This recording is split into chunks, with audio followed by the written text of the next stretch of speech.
This week in Missouri politics from beautiful Perry County, Missouri, down in southeast Missouri. And we are here with the newly elected 57th governor of the great state of Missouri, Governor Parson. Congratulations on your win. Thank you, Scott. It was a great night for us. A lot of hard work went into that, but great to have the confidence of the people of this state to do this job. So I have to figure you went into election pretty confident by the time election day come around. But when you tripled the margin of victory of a Republican governor from just 4 years ago against a very qualified, well-funded candidate, did you really expect to win by that much? You don't know. You never know what you're going to do. But I think when you stay focused on your message, as we have in the beginning, of what we really stood for in Missouri, and we really put people of Missouri and our Missouri values at the forefront, I think people understand that, and hopefully they believed in that. And at the end of the day, they said, yes, we do. And I'll always do that as long as. And I think experience does matter when you have to face some of the situations that I've had to since governor. But again, you know, yeah, my Missouri blood runs pretty thick, and I believe in this state. I love this state, and I love the people of the state, and I'm going to do everything I can to help. Well, speaking of love, we're here in Perry County. You won like 81-17. I don't know if motherhood and apple pie wins 81-17. Yep. It had to be gratifying, right? Well, anytime, you know, rural Missouri is always very special to me. It's where I came from. I've started in towns just like this, is where I grew up, courthouses like this, yep, that I know what those fundamental values that I was raised with and how much those are all across the state of Missouri. And being able to have a combination where I can support the rural Missouri and still understand how important urban Missouri is to our state, when you just totally two different worlds almost. But the one thing you do for Missouri to be successful, you need both rural and urban areas to be successful for Missouri to be successful. You know, while you do very, very well in places like Perry County, there are a few folks that I guess are part of that, the other side of that. Maybe the Post-Dispatch newsroom, or maybe like a dark money liberal group, or Cori Bush, the new congresswoman from the city of St. Louis. I noticed the two of you kind of sparked swords a little bit toward the end of the campaign. You know, the main thing I pointed out during the campaign, I don't agree with her philosophy when you start talking about defunding the police or defunding the military. Those are pretty easy things to say out on a campaign trail, but they really have a trickle-down effect for our state. When you look at all the military bases we have here, how it affects our state. And then to defund the police, it's just the opposite. That's not the answer to the problems that we have today in our state. Matter of fact, we probably need more to have more police officers on the ground. We all know that. We all know that's a problem. You know, it struck me, a lot of folks I think would disagree with her assessment. Maybe some folks agree. But you're a former law enforcement officer, and you're a veteran. That's defund the police and defund the Pentagon. It's who you are. Well, you know, it's personal. I mean, it is with me, because I believe, because I know day in and day out they get it right. Day in and day out they do. It doesn't mean you don't have bad apples in whatever profession you're in. But I also believe they should be held to a higher standard than most other professions. I firmly believe that. And I'll always be a believer of that. But those are the basic difference between good and evil, those two things. If Brian Williams, Senator Williams from St. Louis, has a bill he's putting together that addresses the framework of that. Is that something that you can get done next session? You know what? I'm going to be open. If we can do reforms, law enforcement will be open to that. The Sheriff's Association has endorsed some of his ideas. Yeah, I think anytime we can do better, there'll be a process to be there. I don't think you have to change every day to get better at your jobs, just like any profession does. Law enforcement's no different. There's things we can learn from good and bad, and we have to continue to do that. You know, going back to the campaign, I watched the debate you did with Auditor Galloway. And after David Lee asked some questions, it just looked as a person just sitting at home watching with popcorn. Those other questioners were just dying to have one of the two of you sign on to some kind of defund the police. I think they'd have taken anything. Right. And it kind of went, not just you, but Auditor Galloway, into like a Jeff Roeder appreciation day. I mean, neither one of you bought any of that, but it hasn't stopped the narrative. Yeah. You know, Scott, it goes back to what we've talked about on people in Missouri, no matter where you're from, they want to be safe. They want their families to be safe. They want their kids to be safe. They want to walk down the street, you know, and know they can do that peacefully and safely. Those are not Democrat or Republican values. Those are Missouri values. So I think it was good that the auditor made that stance also there. I you know, give credit where credit's due.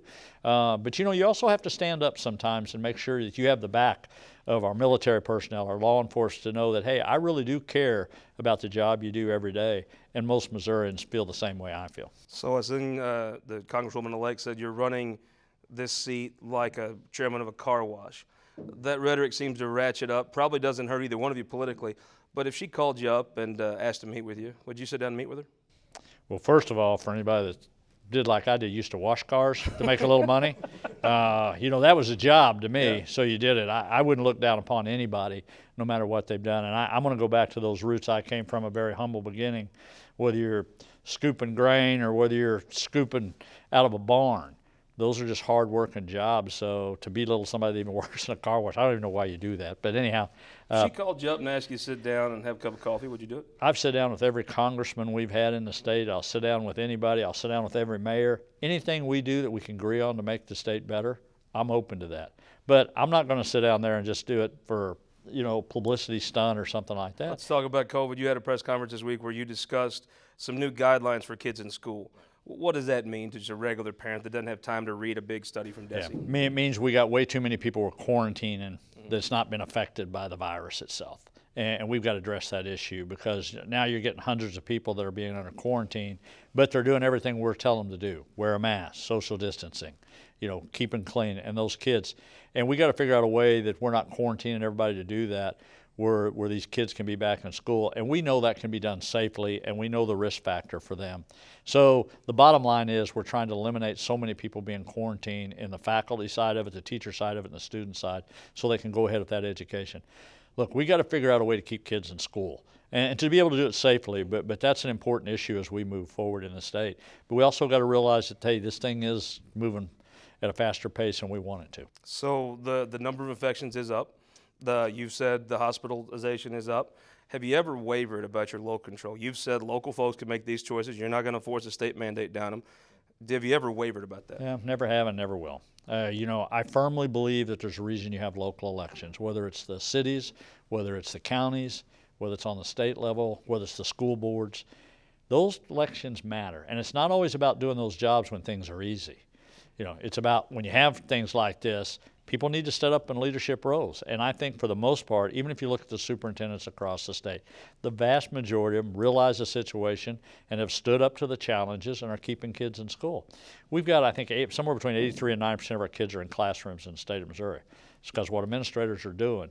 But I'm always going to support local control. You can't just pick and choose because it's an issue from sitting in this seat. I think you got to be very careful when you start mandating things statewide in the state of Missouri and make it when people don't have a say in that process. I think you got to be very careful with that. As the people that get test positive go up, and as folks have predicted, as maybe even some counties shut down, and you'll have a lot of the more conservative folks in those counties, like St. Louis County, after you to change your stance. You look folks in the state right in the eye, from Tipton down to Crothersville, all over, but you know, from Atchison County to Pemiscot County, and said you're going to lose control. Can you tell folks today, after you were elected, you're going to keep to that promise? Yeah, I'm definitely going to keep to that promise. And I think the one thing that you want to do, but I also will tell people this, Scott, you've got to take the responsibility on ourselves. We got to do a better job. We got to be able to do that. So you know the risks that are out there. And for a lot of us, especially in our age brackets, a lot of people are not dying from COVID-19 like they once were, because we know how to take the medicine and everything. But you also got to protect those hospital employees that are workers there. I'm not so much worried about ventilators, ICU beds, but at some point you're going to run out of people to run the system. And that's the biggest concern I have. And how do we really try to prevent that, and how do we make sure we got people there to do that? But the best way to do that is for all of us to take personal responsibility, not the government, us as individual citizens here in the state, and do our part to help. Well, I guess it was just week before last, you had an election. I thought the auditor laid out a very articulate case for statewide orders, and maybe everybody should shut down and those type of things. And there's some logic to that. And you laid out the case you have, and the voters, I mean, that landslide had to probably confirm your stance. Yeah, most certainly did. You know, anytime you go through a crisis, you know, the media would ask you a lot of times, are you concerned about this? Are you concerned about that? Look, you're concerned every day when you get up as governor about something that you're dealing with in the state. But I think, again, you had to stay the course, take a balanced approach, because that's what I believe Missourians were wanting.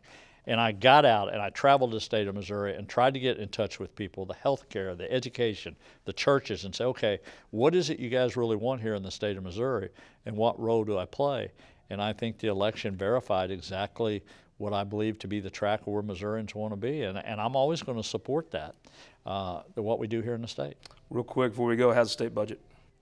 You know, much better than what we thought it would be. You know, still going to have challenges. Don't get me wrong. We're going to have challenges, but to be where we're at with the economy here in the state of Missouri, we're 5th in the nation for unemployment at 4.9 right now. We're like in almost close to the top 10 on recovery because we didn't shut the state down. So there are a lot of positive things going on with that. Of the 365,000 people that lost their jobs, well over 200,000 of them are back in the workforce.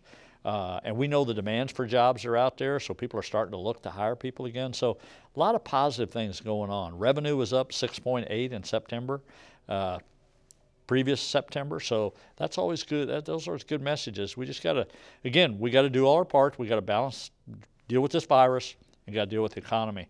And I think Missouri will. I think we're going to be much better off than a lot of states around us. Last thing, a lot of folks talk about COVID liability. What does COVID liability mean for just somebody over at Mary Jane's having a hamburger right now? Yeah, I'll tell you what it means. It means you're not going to have somebody come up here and sue you because you're just trying to do everything you can to protect Missourians, to save their lives and help them. You're not going to get sued because you're trying to have school and you're trying to teach the kids. I think people don't think about that. My daughter's in a private school. They have to do all kinds of hoops, and they're very upfront about it. The main concern is getting sued. It kind of even trumps healthcare concerns. People don't think about it. I think the ability of schools to have to change their policies to defend from lawsuits. Yeah, and you just think of it from a layman's point of view. You got 900,000 kids in the state of Missouri. Are all of them going to wear a mask exactly like they should every day? No. You know, they're not, from all the age brackets. Nor do adults, right? Yeah, I guess that's true too. Adults don't either. But the whole point of it is you don't want somebody sued because they're trying to enact the policies in place under an emergency order, and that's what we put this state under. Same way with businesses. Business out here was trying to make products, and we were basically begging for people to retool their companies and their manufacturing companies to make COVID-19 and PPE gear. You know, I don't want them to be sued because some gown didn't have the right stitches in it or some gown wasn't quite what some legal experts are saying they get sued for it. They were really trying to help people on the front line save lives, and that's what it means to the layman. Well, Governor, thank you for your time. We really appreciate it. All right, great to be here in Perry County. Always good to see you. Thank you. Beautiful. We'll be right back with our opinion maker panel here from folks from the lead belt in the parkland in Perry County. But first, go to showmissouri.com. This is Missouri one county at a time. We had a great time up in Knox County in the great Northeast talking with some good friends from Farm Bureau. Go check it out, showmissouri.com. We'll be right back from Perry County after this.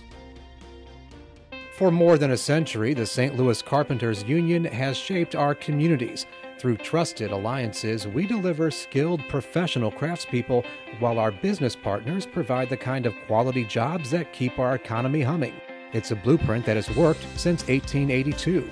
Turning Missouri into a right-to-work state stalls progress, wipes out jobs, and kills momentum. Right to work is wrong for everyone. Let's keep Missouri moving forward. Visit carpdc.org to learn more. All across Missouri, our new car and truck dealers are building strong local economies. When you buy a car or truck in Missouri, you're helping to support over 20,000 Missouri families who rely on the auto industry for good-paying local jobs. You're also helping fund our communities, schools, first responders, and our roads because dealers generate millions of dollars in tax revenue. Missouri's automobile dealers have been the foundation of our communities for generations and for generations to come. The Missouri Automobile Dealers Association, the heart of Missouri. Your energy needs are changing. That's why at Ameren, Missouri, we're not waiting on the future. We're building it with the Smart Energy Plan, advancing thousands of projects across the state, helping reduce emissions through cleaner energy sources, boost reliability with self-healing equipment, and better withstand storms with new composite poles. Moving Missouri forward and bringing us all a little closer together. That's energy at work. Ameren, Missouri. Welcome back this week in Missouri Politics here in beautiful Perry County. We are here with the representative from Perry County, Rick Francis. Welcome to the show. Welcome to Perryville. The county clerk of Perry County, Jared Kutz. I've known you a long time. Glad to visit with you here on the show. Welcome to Perry County. We're glad to have you, and thank you for being here. And the guy I think of when I think Perry County, Pat Naeger, former legislator, county office holder. Thank you for joining us. Hey, thank you, Scott. It's good to be here and good to see you again. And just down the road from the lead belt, Tom Burcham over in Farmington. Thank you for joining us. Good to see you, Scott. Thank you. Tom, you were very involved in the election as part of the governor's PAC. You had to be a little surprised. I mean, tripling the margin of victory of 16 from the governor, 17 points. I don't know that many people saw that coming. Well, obviously we were extremely gratified, as the governor just talked about with you earlier in your interview with him. What stands out to us mostly about this election is the difference between 16 and 20. In 2016, of course, the president won Missouri by 19 points, but Governor Greitens won only by 6 and Senator Blunt won only by 3. In 2020, all of the statewide Republicans either slightly or materially outperformed the president. And so, you know, we're hoping that that's a permanent shift over to our side. I think most people saw, especially Mike Parson, and saw someone who's got a mature, you know, sound approach. I think that's what folks are looking for, a conservatism, you know, a steady hand on the tiller.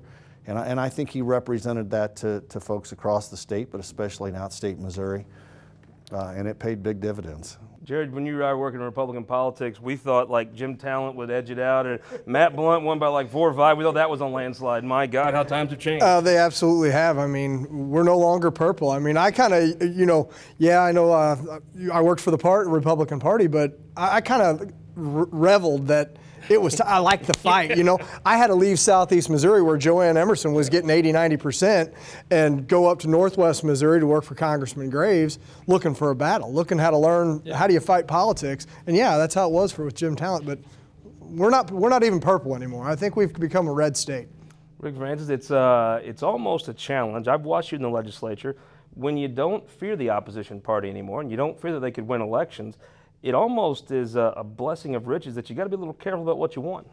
That's exactly right. But I think the Missouri voters resonated with the message that was out there with all of our state representatives. You know, they want smaller government. They want to lower taxes. They want to support life, law enforcement. And I think those messages are still resonating, and that's why the House stayed the same. Talked to a friend of yours, Pat Naeger, Peter Kinder. Yeah. There was a time I thought of you back, '94 was thought of as a big national wave year for Republicans. Not really in Missouri. No. You'd picked up some seats in a special in the House. You kind of traded a seat for a seat in the Senate. Peter Kinder said it was about issues. I think it's an interesting conundrum. Imagine if you could have ran your race on, you know, God forbid, Jim Matheson wanting to defund the police. Right. Yeah, it wouldn't have been heard of back then. I mean, times have changed dramatically, to say the least, but the core values of the people in Missouri I don't think have, but I think the core values have strengthened. I represented Perry and St. Genevieve County, and I took the seat of a Democrat. And it was a southeast Missouri, I kind of started the wave, and with the help of Peter Kinder and Bill Emerson and a lot of others, southeast Missouri started to really come about, and we started making a lot more red in southeast Missouri, and then it caught on in the state. I just happened to couldn't last long enough, and in my last term, that was the last time the Republicans were in the minority, and so now I get to sit on the sideline and watch my friends like Rick and others. It's a big responsibility to be in the majority, and especially when there's as strong as it is now, they really have to govern, and it's real important. But the last election here in Missouri, it's dramatic to see what has happened. And even St. Genevieve County, like we were talking about, right up north, it used to be as Democrat was, and for Trump and Governor Parsons to carry it so handedly, it's amazing. Things are changing. Rick Francis, I mean, I thought it was interesting. The only people I really saw out in front on Amendment 3 were House members. They were really pushing. I saw some senators chime in, but I saw your caucus really push Amendment 3. I have to be honest. If you watch this show, I was like, oh, come on now. No one's going to fund that. It's going to go down. Now I owe beer to Todd Graves and Carl Bearden and Chris and good Lord Bowl, Blake Hurst. Your caucus really got organized on that, and in such a close election, it had to matter. The people really were knowledgeable about Constitutional Amendment 3. Why do you think that is? That surprised me. I think that they did hear from the grassroots effort and the ground game that we had from a lot of senators and a lot of state representatives that were on the same page, and they were saying this is not about lobbyist gifts. This is about whether we're going to have a bipartisan panel or an auditor who chooses one demographer to draw the Missouri House and Senate lines.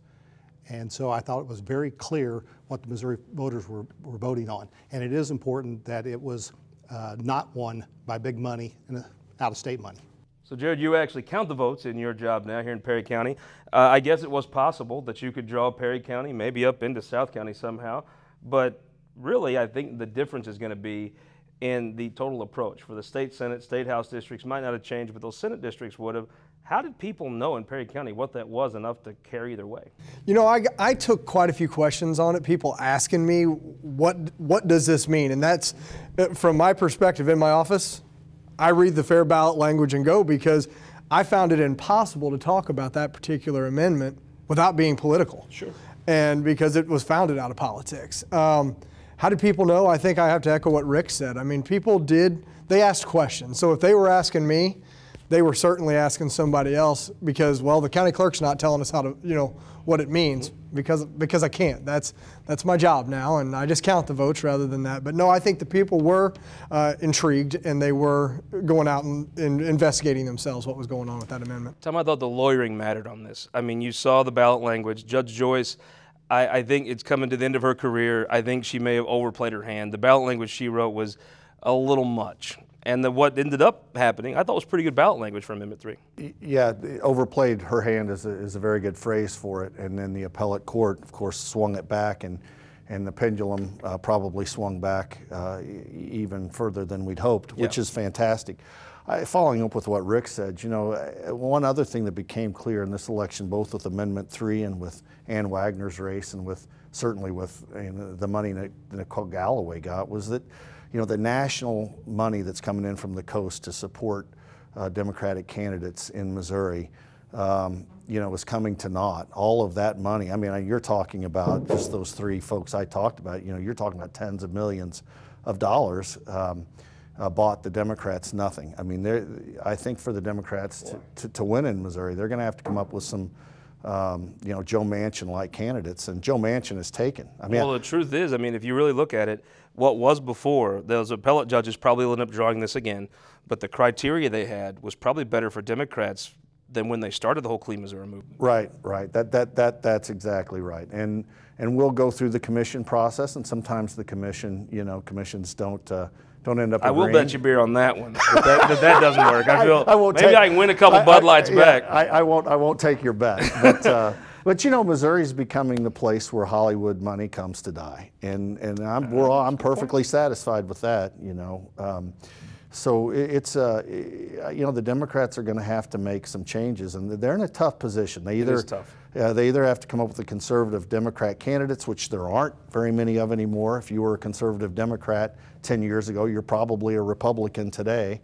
And if you're not, and you're taking this national Democratic money, you're not getting the votes from outstate Missouri, certainly.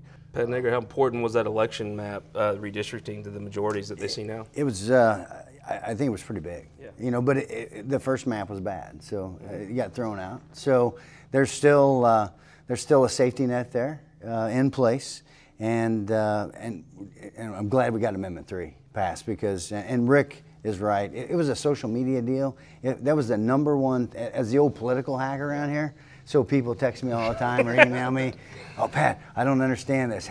And the nice thing is how do I vote? Yeah, you can answer that. Most people, most people trust me to tell them. So, but it was a groundswell of people who wanted to know about it, because it was very confusing, and it's hard enough. Redistricting's hard enough. So, Jared, everybody's talking about COVID, but I've seen an interesting phenomenon. Kevin Inkler was on the show a few weeks ago. He said St. Francis County sales tax is up even with COVID. Where's Perry County at right now? It's the same situation. We're up a little over 7%, about 7.6%. Contrary to what we thought would happen whenever this all happened. Explain that to me. Is it St. Louis people coming down? Is it folks staying home buying stuff? What is it? Last year in Perry County, we actually saw a little bit of a dip in 2019, which seemed contrary to what was happening in every other county around us. And I said, from Perry County's perspective, gas was too cheap, because we could drive to Cape, where you got 5 or 6 restaurants, 7 to choose from, than a couple like we do here, and you got more options for shopping. And I think we left town to go do our things. Now, this is only for Perry County, to whereas this year we're staying home. Maybe that's the difference. Maybe I'm wrong. I'm not an economist. But this year, like I said, we're up about 7.6%, and I think it's one of those deals that folks didn't go on vacation. So they go ahead and buy a TV We go to instead. Beeful Brady's and buy them a TV, right? Yeah. Scott, we're seeing in St. Francis County, I talked to our presiding commissioner today, our sales tax are up 8.74% for the year, which is crazy because like Jared said, in St. Francis County, it was flat last year. Hard to get on that golf course in North County, right? Yeah, right. It's exactly right. And if they shut down St. Louis County again, I'll believe harder. St. Louis and Illinois, where the restrictions are where Pritzker is, clamped down. There are families who can't play in baseball tournaments, softball tournaments. They're coming over to play on our fields. They're spending money in our restaurants and in our stores and hotels, and that St. Francis County, the folks there spend a lot of time and effort fending off a lot of the more onerous restrictions, and at least economically, it's paying off. Francis, I guess there's going to be a ton of bills to maybe not limit the power of health departments, but change those decisions maybe to the presiding commissioners, right?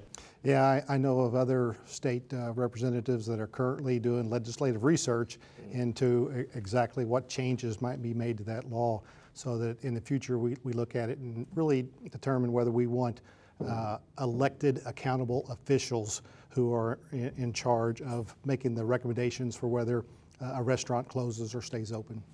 August 28th of next year, will a presiding commissioner here in Perry County make that decision, or a health department? I think it'll be a presiding commissioner. With a minute left, Tom Burcham, who won the week? The makers and sellers, I think, Scott, of GPS tracking devices won the last week. And they may get some more public relations help in the future, I think, probably when the story resurfaces again. I think that might be right. Who won the week? I think state of Georgia. They got a big old recount coming. Oh, yeah. If you're on a TV station or radio station in Georgia, good time for it. Yeah. Who won the week? Missourians, we got stronger conservative leadership last week. And I tell you, I don't know if Jay Ashcroft's got the credit for a well-run election. I mean, you could always criticize anything, but I thought he did a good job with that. He absolutely has. The number one thing Jay Ashcroft has done is compared to his predecessor. He calls us county clerks and he asks us, how are things on the ground? He asks us what we actually think, and he stands behind us when we make decisions. There has been a lot of Democrat, because there's still some county clerks that are Democrats, they do say they're more responsive now. Well, that's a good thing. And who won the week, Representative? I'm going to go with 32 Republican House representatives and their families because I've talked to every one of them. I'm so excited about the skills, the experiences that they're going to bring to the Capitol, and I look forward to working with them. Nice. I'm going to say who won the week, and I know we're in Perry County. Hard to find a lot of Democrats in an 81-17 county. Representative Cori Bush, the new congresswoman from the city of St. Louis, she has absolutely taken control of the message from Missouri Democrats, and whether you agree with it or not, whether it's good politics or not, right now, Missouri Democratic politics runs through the congresswoman. We are going to miss next week. We're preempted, and there's things. We'll see you in 2 weeks here on This Week in Missouri Politics.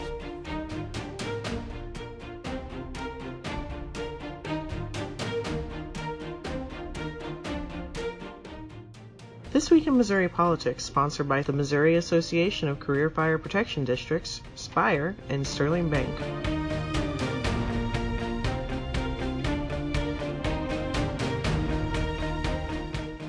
Guys, thank you so much for watching this show. I want to tell you about a new thing we're offering. It's the Missouri Times Podcast Network. You'll get this show every week. If you want to listen to it in your car, you don't have time to watch it.